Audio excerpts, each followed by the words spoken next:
5 जुलैला ठाकरे बंधूंचा विजयी मेळावा। राज ठाकरेंची माहिती, विजयी मोर्चाला राजकीय पक्षाचं स्वरूप नसल्याचंही केलं स्पष्ट। पावसाळी अधिवेशनात 57,509 कोटींच्या पुरवणी मागण्या सादर। सर्वाधिक निधी नगरविकास विभागाला, सर्वाधिक 15,465 कोटी रुपये प्रस्तावित। ठाकरेंच्या शिवसेनेचे आमदार विधानसभा अध्यक्षांच्या भेटीला, ठाकरेंच्या शिवसेनेला पक्ष कार्यालय देण्याची मागणी।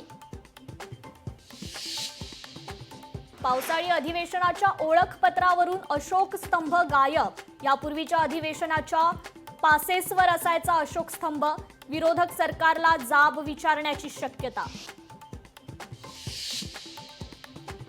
अधिवेशनाच्या पहिल्याच दिवशी विरोधकांसह सत्ताधाऱ्यांचं आंदोलन। विविध मुद्द्यांवरून विरोधक आक्रमक, तर उद्धव ठाकरेंविरोधात शिवसेना नेत्यांचं आंदोलन।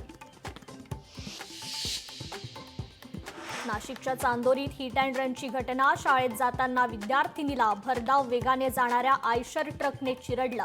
सिद्धी लुंगसे या विद्यार्थिनीचा अपघातात मृत्यू। हेही पावसाळी अधिवेशन विरोधी पक्ष नेत्याविनाच होण्याची दाट चिन्ह। विरोधी पक्षनेता निवडीचा प्रस्ताव अद्यापही विधानसभा अध्यक्षांच्या विचाराधीन। आणि नंदुरबार जिल्ह्यातील आदिवासी विद्यार्थ्यांचा शिक्षणासाठी जीवघेणा प्रवास। 20 फूट खोल दरीवरील झाडाच्या फांदीवरून प्रवास करत गिरवले जात आहेत शिक्षणाचे धडे।